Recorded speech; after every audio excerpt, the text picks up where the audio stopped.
Estamos em Israel. É maravilhoso estar aqui. Estou um pouco nervoso. É a primeira vez que falo sobre os 7 milagres da cruz em Israel, embora nos últimos anos tenha falado em muitos países sobre este tema. Hoje iremos a Jerusalém. Procurar os 7 locais onde Jesus sangrou, para tentarmos descobrir o que isso significa para nós nos dias de hoje. Bem-vindo aos 7 milagres em Jerusalém.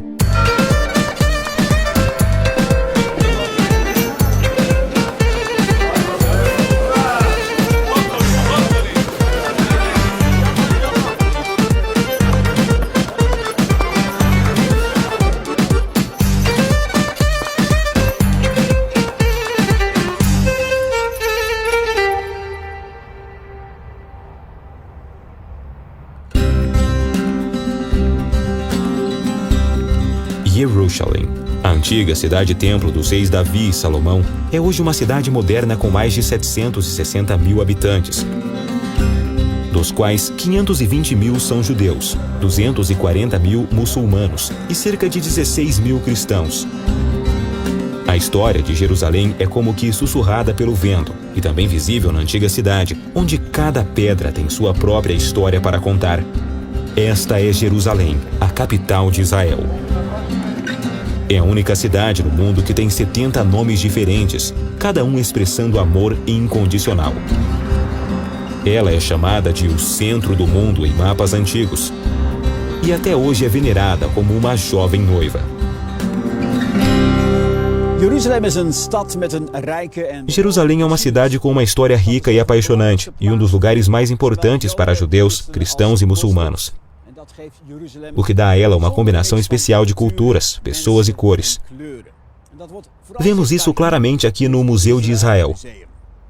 Os pergaminhos do Mar Morto, mundialmente famosos, são alguns dos muitos objetos expostos aqui. Também existe um modelo de Jerusalém, uma maquete em tamanho grande, de como a cidade parecia no tempo de Jesus. A construção do modelo da antiga Jerusalém foi supervisionada pelo professor Avi Yonah, da Universidade Hebraica, que baseou a sua construção em informações que ele encontrou nos escritos de Flávio Joséfo, um historiador judeu romano que viveu no 1º século, bem como no Novo Testamento e em fontes judaicas como a Mishnah e Talmud. A parte mais impressionante desta obra é, obviamente, o modelo do segundo templo, que foi erguido pelo rei Herodes, o que foi construído com 3 tipos diferentes de mármore. Mas por que estamos aqui? Se quisermos entender as 7 vezes em que Jesus verteu sangue por nós, devemos primeiro aprofundar nosso conhecimento sobre o que aconteceu no templo no Yom Kippur, o grande dia da expiação. Este dia da expiação era o único dia no ano em que o sumo sacerdote, vestido de linho fino, tinha autorização para entrar no Santo dos Santos, no templo, levando o sangue do animal do sacrifício. Ele deveria aspergir o sangue 7 vezes sobre a tampa dourada da Arca da Aliança, que ficava no Santo dos Santos, e depois no chão, em frente à arca. Aspergir o sangue na tampa dourada da Arca da Aliança era um sinal para o céu de que o sacrifício anual pela expiação havia sido feito. Mas por que o sumo sacerdote também precisava borrifar a terra com sangue? A aspersão 7 vezes no grande dia da expiação era um símbolo profético de que o sangue de Jesus seria derramado 7 vezes sobre a terra, na Sexta-feira Santa. Nestas séries, vamos procurar os 7 locais onde Jesus verteu seu sangue, a fim de descobrir o que isso significa para nós hoje. Não será fácil encontrar os locais onde Jesus derramou seu sangue por nós. Afinal, nos últimos 2000 anos, Jerusalém foi destruída e reconstruída várias vezes. A antiga Jerusalém da época de Jesus está enterrada a cerca de 10 metros abaixo da Jerusalém dos dias atuais. Há alguns anos, os alicerces e várias paredes do palácio do Forte de Herodes foram descobertos na cidadela de Jerusalém. É um belo local para se meditar nos cenários dos 7 milagres da cruz. Quando lemos a Bíblia, descobrimos que Jesus sempre esteve no controle absoluto de tudo o que aconteceu no Gólgota. Deus não deixou nada ao acaso nas últimas 18 horas da vida de Jesus. O apóstolo Pedro afirma 2 vezes que tudo o que aconteceu naquelas últimas horas estava totalmente de acordo com a vontade de Deus e que tudo havia sido pré-determinado por Ele. O próprio Deus escreveu o roteiro para aquelas últimas 18 horas. No primeiro dia de Pentecostes, Pedro estava bem convencido quando disse: Deus, por sua própria vontade e sabedoria, já havia resolvido que Jesus seria entregue nas mãos de vocês, e vocês mesmos o mataram por mãos de homens maus, que o crucificaram. Mais tarde, ele torna a dizer isto. De fato, Herodes e Pôncio Pilatos reuniram-se com os gentios e com os povos de Israel nesta cidade para conspirar contra o teu santo servo Jesus. Fizeram o que o teu poder e a tua vontade haviam decidido de antemão que acontecesse. Pedro e os apóstolos viram a mão de Deus agindo nas últimas 18 horas da vida de Jesus. Deus não deixou nada ao acaso no momento mais crucial da história mundial. O rei Herodes, Pôncio Pilatos, os soldados romanos e os líderes judeus não tiveram escolha a não ser cumprir o plano pré-determinado por Deus. Os 7 momentos em que Jesus derramou seu sangue também foram pré-determinados por Deus. Cada um deles foi um ato profético, previsto centenas de anos antes, desejado e inspirado por Deus e executado por soldados romanos pecadores. Estou a caminho do Jardim do Getsemane, onde aconteceu a batalha mais dramática da história mundial, o lugar onde o suor de Jesus caiu sobre a terra como gotas de sangue. Eu creio que este lugar é um dos lugares mais impressionantes de Jerusalém. O topo do Monte das Oliveiras, onde estamos agora, é cerca de 60 metros mais alto que o resto da cidade. A vista para a cidade antiga é fenomenal. Mas creio que o que mais me emociona é o fato de que Jesus passou a última noite antes de sua morte bem aqui neste jardim. Getsemane significa prensa de azeite, o lugar onde as azeitonas são esmagadas até a casca se romper e o suco avermelhado sair. E foi exatamente isso que aconteceu com Jesus no Jardim do Getsemane. Foi bem aqui que a batalha mais dramática da história da humanidade aconteceu. Lucas 22 descreve isso assim. Como de costume, Jesus foi para o Monte das Oliveiras e os seus discípulos o seguiram. Chegando ao lugar, ele lhes disse: Orem para que vocês não caiam em tentação. Ele se afastou deles a uma pequena distância, ajoelhou-se e começou a orar. Pai, se queres, afasta de mim este cálice. Contudo, não seja feita a minha vontade, mas a tua.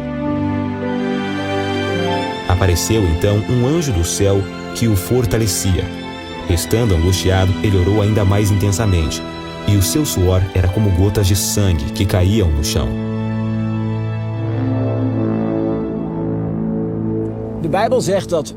Lucas capítulo 22, versículo 39 a 44. A Bíblia diz que Jesus verteu seu sangue pela primeira vez neste local.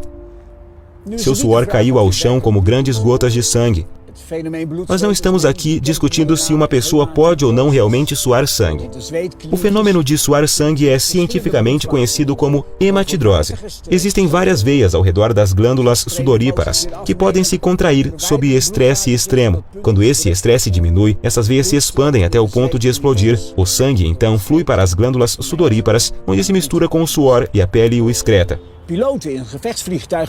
Pilotos de caça às vezes fazem manobras extremas que causam tanta pressão que começam a suar sangue. A questão, então, não é se é possível que Jesus tenha suado sangue. A verdadeira questão é: o que foi tão terrível para Jesus que fez com que ele viesse a suar sangue? Foi aqui no Getsemane que Jesus suplicou a seu Pai que passasse dele o cálice. O que será que estava naquele cálice que causou em Jesus tamanha aflição? É claro que ele estava angustiado com o pensamento do sofrimento pelo qual estava prestes a passar, mas havia algo que ele temia tanto que o fez suar sangue. Johann Sebastian Bach nos dá a resposta na Paixão de São Mateus. O Salvador cai de joelhos diante de seu Pai. Ele está disposto a beber o cálice amargo da morte, no qual os pecados deste mundo estão derramados e cheiram mal. O cálice que Jesus tanto temia estava cheio dos pecados do mundo inteiro. E Deus pediu a Jesus que bebesse esse cálice em nosso lugar.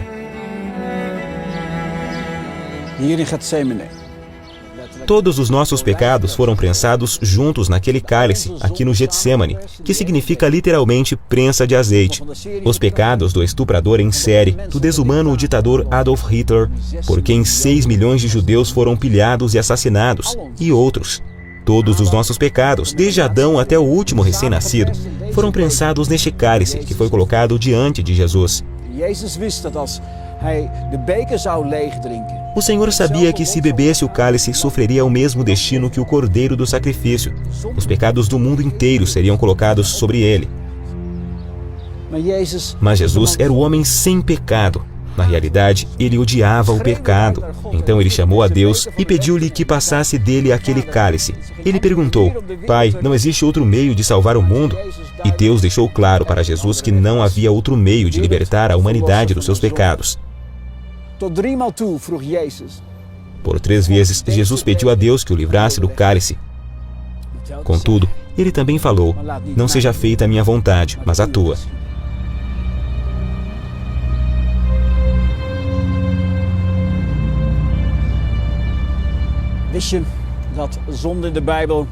Você sabia que a Bíblia chama o pecado de aguilhão da morte? Quando Jesus começou a beber o cálice em nosso lugar, o aguilhão da morte penetrou profundamente em seu espírito, alma e corpo, mesmo não tendo cometido nenhuma falta. Ele foi confrontado com os nossos pecados em todas as áreas de sua vida. Jesus foi feito pecado por causa de nossas transgressões. Era como se ele estivesse no meio de um filme, e nossos pecados sendo projetados em sua retina. Sua reação ao que via alcançou-lhe todos os sentidos, tocando-lhe também todas as emoções. A Bíblia diz que no momento em que Jesus começou a beber o cálice que estava cheio de nossos pecados, gole por gole, ele provou a morte.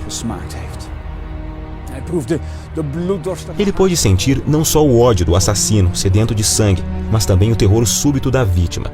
Pôde sentir o cheiro do sangue inocente derramado e o gosto do esperma violentamente ejaculado na boca. Ele ouviu os gritos de medo e viu os resultados do pecado em toda a criação. Jesus, que era completamente puro em todas as suas emoções, foi confrontado com emoções que lhes foram estranhas: medo, ódio e angústia paralisante. O que o Senhor experimentou aqui foi uma verdadeira prévia do inferno. Marcos descreve como Jesus ficou extremamente triste até a morte.